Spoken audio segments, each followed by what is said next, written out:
Pemirsa, jelang libur Natal dan Tahun Baru 2026, PT KAI menghadirkan diskon tiket kereta sebesar 30%. Program ini berlaku mulai 22 Desember 2025 hingga 10 Januari 2026. Dalam program tersebut, KAI menyiapkan lebih dari 1.500.000 tempat duduk kereta untuk ekonomi komersial. Hingga 21 Desember 2025, tiket yang terjual mencapai 808.000 lebih atau sekitar 54% dari total kuota. Angka penjualan ini terus mengalami kenaikan seiring mendekatnya puncak arus mudik dan libur Nataru. Untuk kereta api jarak jauh, penjualan telah mencapai lebih dari 2 juta tiket atau 73,7% dari total kapasitas. Sementara itu, kereta api lokal baru terjual sekitar 32%. Dan pemirsa, untuk mengetahui informasi terkini dari arus mudik libur Nataru 2025 sudah ada rekan kami Jen Cahyani bersama dengan juru kamera Raga Firdaus yang melaporkan langsung dari stasiun Pasar Senen Jakarta. Baik, selamat siang Jen. Bagaimana situasi di tempat Anda melaporkan? Silakan.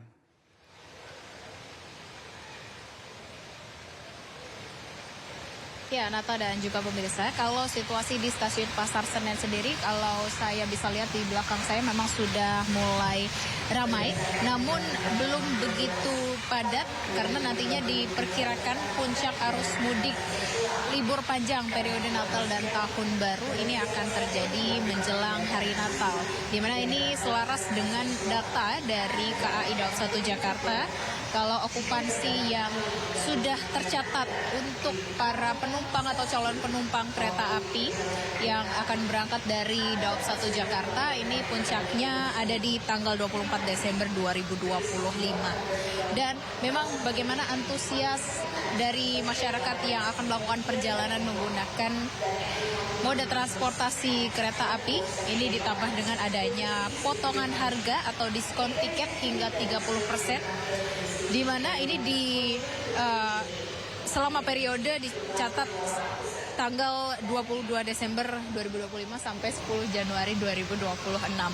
Dan Nata dan pemirsa, sebagai informasi untuk periode angkutan Natal dan Tahun Baru ini periodenya dari 18 Desember sampai 4 Januari 2026 ada 1.732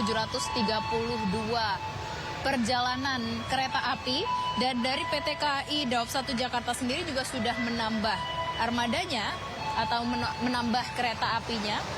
Ini dengan total ada sebanyak 84 kereta api, di mana kereta api reguler yang dipergunakan ada 68 kereta api dan dengan kereta api tambahan ada 16 kereta api. Sementara itu Nata dan juga pemirsa, untuk tanggal-tanggal dan tujuan favorit tadi sudah sempat saya sebutkan, puncaknya di tanggal 24 Desember 2025. Dan untuk kota tujuan favorit ini ada di Jogja, kemudian Semarang, Surabaya, Bandung, dan juga Purwokerto. Dan kalau saya lihat bagaimana kondisi di stasiun Pasar Senen sendiri, ini nantinya diperkirakan semakin siang atau semakin malam semakin ramai atau semakin padat, dan menuju ke hari Natal atau menuju tanggal 25 ini semakin padat. Dan kalau bisa dilihat juga tadi ya Nathan dan juga pemirsa, di stasiun Pasar Senen sendiri sudah banyak sekali ornamen dan tulisan Selamat Natal dan Tahun Baru 2026. Nah, ini menambah bagaimana suasana untuk libur panjang Natal 2025 dan Tahun Baru 2026 ini semakin terasa.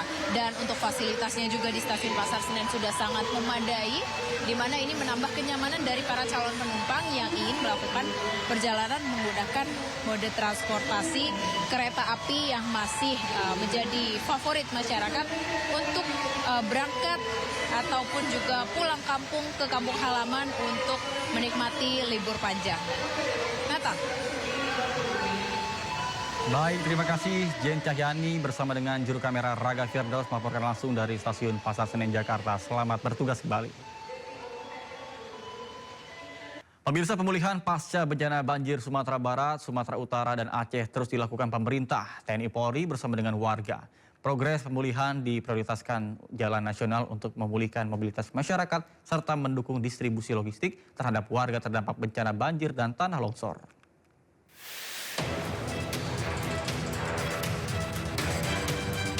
TNI Angkatan Laut melalui Pangkalan TNI AL Sibolga turun langsung membantu warga terdampak bencana di Kelurahan Tuka, Kabupaten Tapanuli Tengah, Sumatera Utara dalam upaya menemukan titik sumber air bersih serta menyalurkan pipa air secara gratis.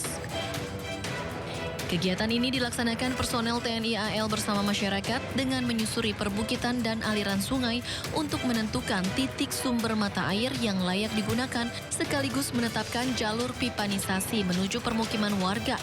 Upaya ini untuk memulihkan akses air bersih yang sempat terputus akibat banjir bandang dan tanah longsor.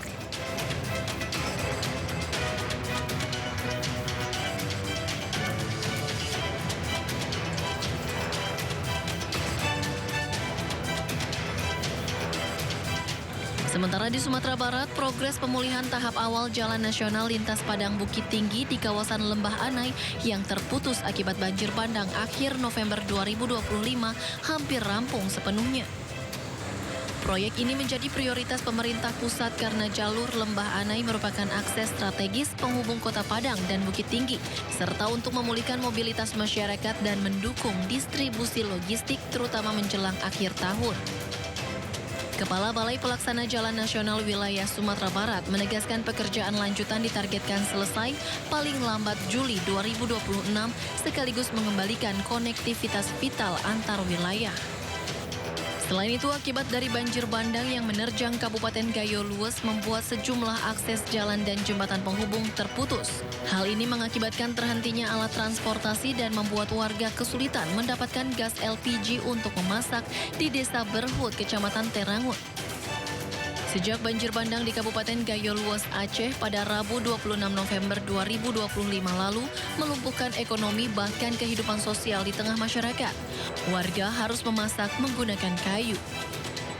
Selain itu, warga juga mengeluhkan penerangan yang hingga kini belum dapat dirasakan sejak banjir bandang yang menimpa wilayah ini. Tim Liputan iNews melaporkan.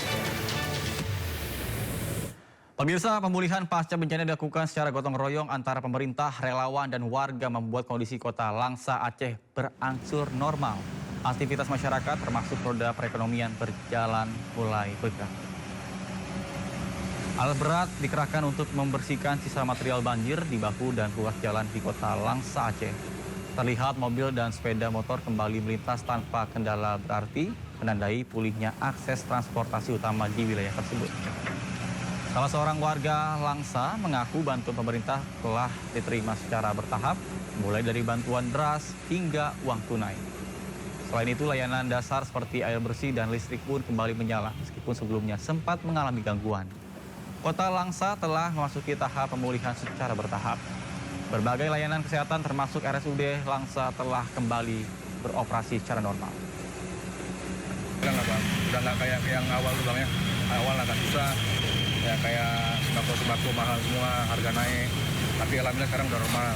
Kayak BBM udah bagus lah Bang. Nggak kayak awal Bang, kalau nggak ngantri Bang semua Bang, panjang.